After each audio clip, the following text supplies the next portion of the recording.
Hey guys, welcome back to Team DTV. Today we have the Kia Sportage Turbo Hybrid. The Kia Sportage is Kia's longest running model, dating all the way back in 1993. Let's take a quick walk down memory lane. Ito yung very first generation that was released back in 1993. Naalala ko pa. Ayoko maaminin ang edad ko pero inabutan ko talaga to. And then ito naman yung second generation released in 2005.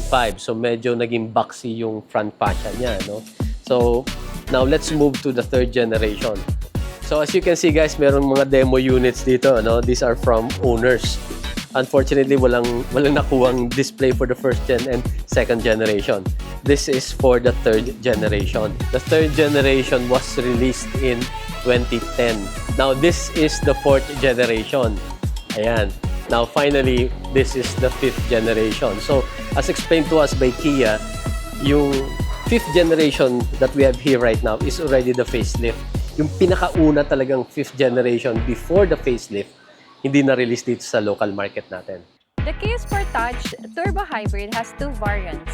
The EX, which is priced at 1,978,000 pesos, and the SX is 2,098,000 pesos.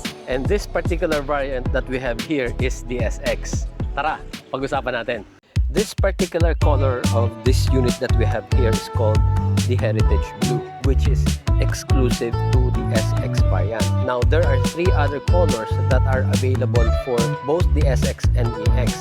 And they are the Snow White Pearl, the Gravity Gray, and the Wolf Gray. The Sportage is powered by the same 1.6-liter turbocharged hybrid engine as the Sorento and Carnival that has a maximum power of 235 PS and a maximum torque of 367 Newton meters. The battery capacity is 1.49 kWh and the EV-only range is 35 kilometers and the total range is more than 1,000 kilometers.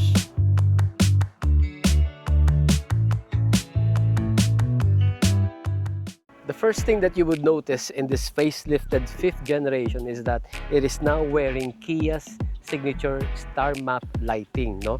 Magkakamukha na sila nung Kia EV9. Remember guys, nag-pro test drive tayo sa La Union, and then yung Kia Carnival, inakyat natin sa Dolores, sa Bangkong Kahoy, and then the EV5 and the Sonet.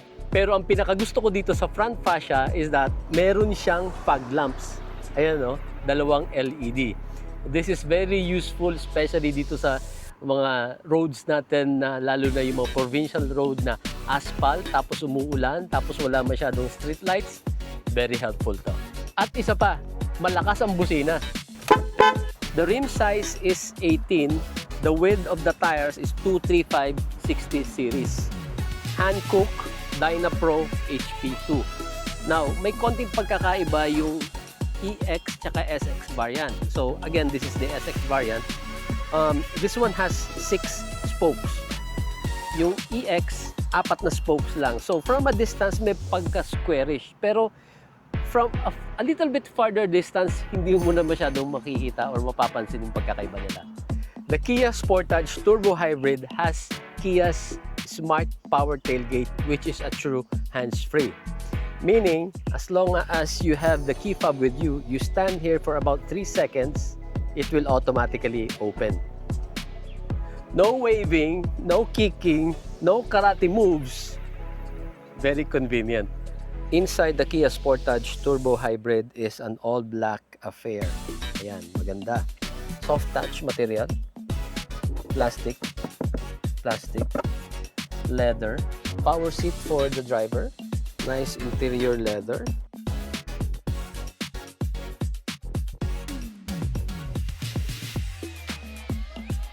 Manual seat for the front passenger. Let's get inside.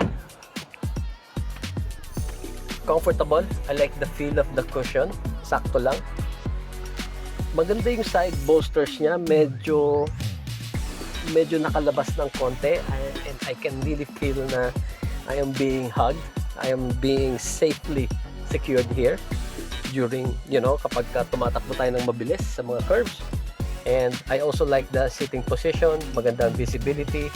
Ang ganda rin ng position ng side mirrors. The steering wheel is flat top and flat bottom. So, madaling pumasok. And I think I like this. This is ergonomic. Nakita ko, na-experience ko to sa ibang brands ng EV or ng hybrid. And I find this curve here very ergonomic, lalo na kapag ka nasa highway. I like the headroom. Ayan. Actually, pwede pa yan ibaba.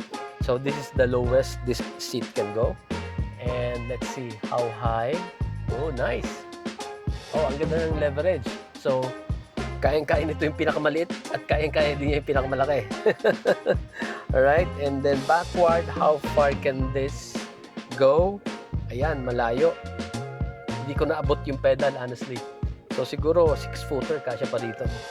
Inside the Kia Sportage Turbo Hybrid, you have dual full auto air condition system, front port USB charger, dual 12.3 inches panoramic display, power window, mood lamp, USB charger on seat, wireless charger. So, meron rubber pad para hindi dumulas yung phone. And meron siyang cooling fan para hindi mag-overheat. Rear aircon vent, Harman Kardon audio system. So, meron pang hanger dito sa headrest. Ito, typical na to sa Kia. Nakita na natin ito many times sa EV9, sa EV5, sa Carnival. You can switch this between AC control, which is where it is right now, and for the navigation. Start, stop button, and there are some extra buttons here, parang provision for other accessories. And then you have your rotary electronic shifter here, reverse, neutral, drive, and the P button is here in the center. Hill descent control, auto hold, camera, let's press it. Yan, parking camera. Oh, it's the reverse camera and the parking sensor. 2 large cup holders. May ganun pa siya kapag you're going to put in smaller cups. And you have just the right size of center console box. Okay lang din yung space niya dito. And you have a 12-volt power supply here. I also like my sitting position here. Medyo upright, mataas. Ayan, sakto lang dito. Mataas in a way na I have a good view. Mas mataas yung feeling ko dito sa window sill. I like it when I can see clearly what's going on outside. And yeah, masarap din naman yung feeling ng cushion niya. Yung leather niya, hindi siya sobrang lambot, hindi masyadong matigas. Sakto lang.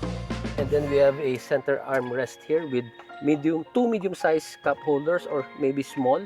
A center headrest. Kasya ba ang tatlo dito? Meron nga lang tayong hump dito sa gitna. So, ayan.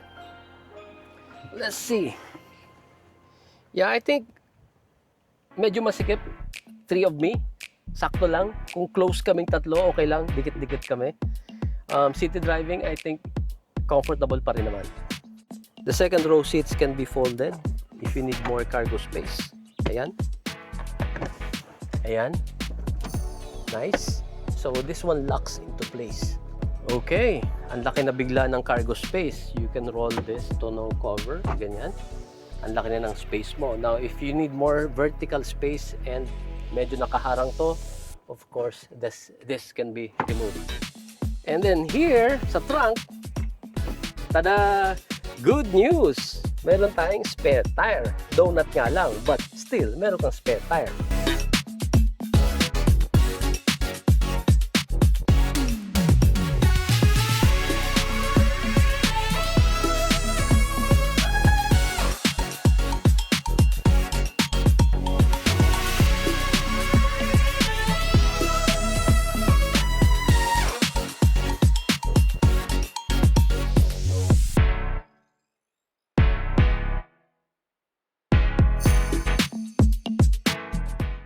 Okay guys, we are now driving the Kia Sportage Turbo Hybrid.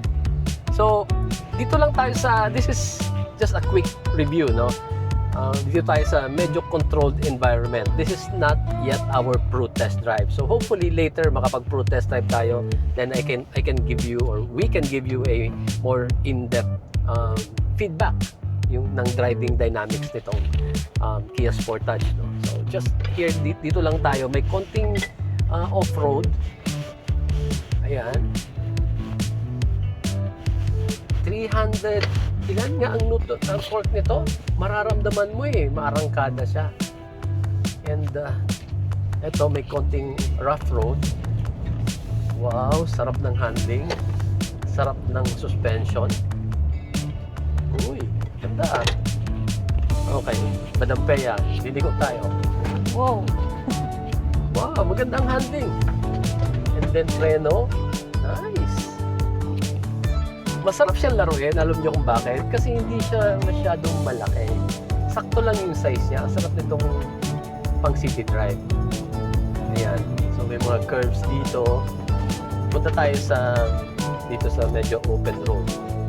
So naka-eco mode lang tayo since the beginning. And I'm already enjoying the response. Nice.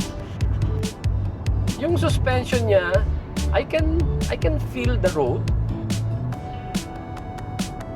Pero I think okay lang. Nagmamatch siya sa response ng engine.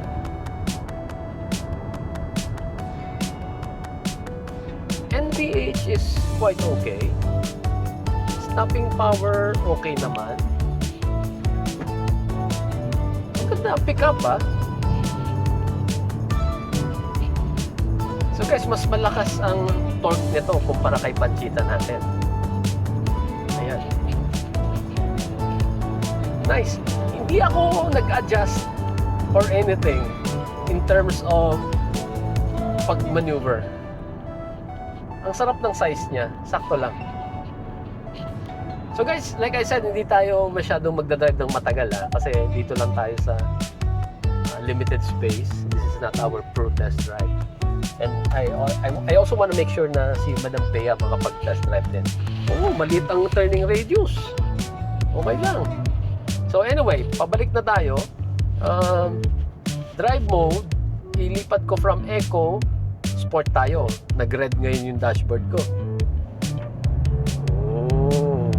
Well, of course, mararamdaman mo yung engine nag-rev ng mas mataas. And now there is a more significant power increase or it's more responsive now. Gusto ko tong naibaba ko ng ganito yung steering wheel. Parang hindi SUV ang dala ko. Di ba? Parang laruan lang na sedan. So dito tayo medyo pwede tayong magpabilis ng konti.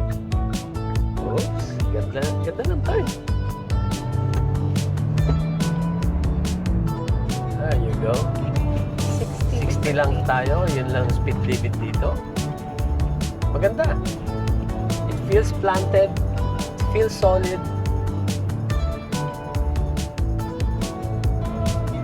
Wala akong naririnig na langit-ngit sa taas. The dashboard feels solid. Yung steering wheel, tumigas ng konti dahil naka-sport mode na tayo. Okay, magpapalit na kami. Oh, teka. Meron nga pala tong ADAS, no? Meron siyang lane keep assist. Ayan, medyo lumabas ako ng konti sa lane, binabalik niya ako. Nice, I like that. Sige, U-turn tayo ulit dito and magpapalit na kami ni Madam Pea. Ang baba naman na ito.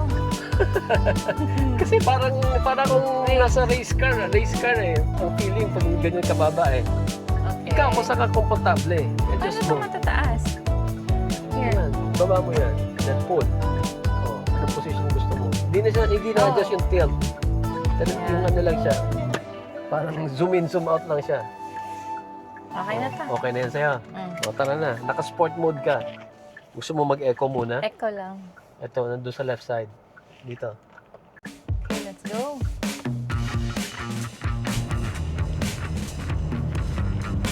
Speechless.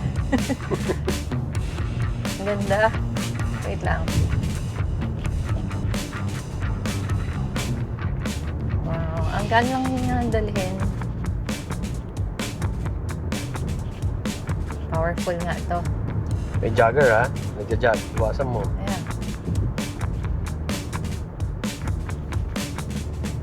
O pagdating mo dyan sa corner, turn right muna tayo. Right. Para malayo-layo. Isang ikot. Oo. Okay. Eco lang to? Bakit? Ano, this time, ayaw mo na mag-sport. Masaya ka na sa eco. Wait. Kung eco lang to, ibig sabihin mas grabe pa yung sport? Yes, of course. Anong pakiramdam mo sa suspension? Kasi yung semento dito, hindi naman siya smooth talaga eh. So, mararamdaman mo na agad. May mafe-feel ka na agad sa suspension mo. Yeah, maganda yung suspension. Para kang dinuduyan ng Hindi left ba and medyo right. matigas? Hindi. Hindi ka natitigasan? Okay. So, magkaiba kami ng opinion ni Madam Pea. Ako, medyo feeling ko it's a little bit on the firm side. Kay Madam Pea, okay lang daw sa kanya. Actually, U-turn? Dito, okay ka lang mag-U-turn dito. Oh, ayan. Ay, wow. Kayang-kaya. Maliit lang yung turning radius niya, no? Yeah. Mag-sport ka na para maramdaman mo. Actually, maganda to pang yung pang-everyday mo. Yes. Siguro mas to sa city driving, no? Wait, pwede ako mag-change? Like, moving? Yes. Yan, sport na, naka-red na. Konting apak lang. Dapat. Feeling ko, nakakatakot na siya pag,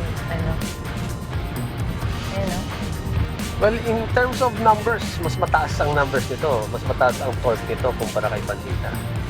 Si Panchita, 325, 327. Ito, ano sabi kanina, 370 ba? 380? So, 2 modes lang to, no? Meron siyang smart mode. Ganoon naman ang mga Kia eh. Meron siyang eco mode, sport mode, tapos smart mode.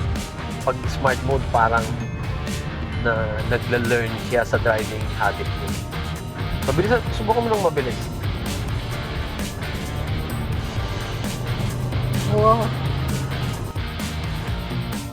Oh, babagsak yan, malalim yan. Ganda ng brake, oh. Gusto ko nito yung turning, yung pag-turn. Kasi ang dali mo nang makalusot. Yan. Bilisan mo ng konti dito sa mabato.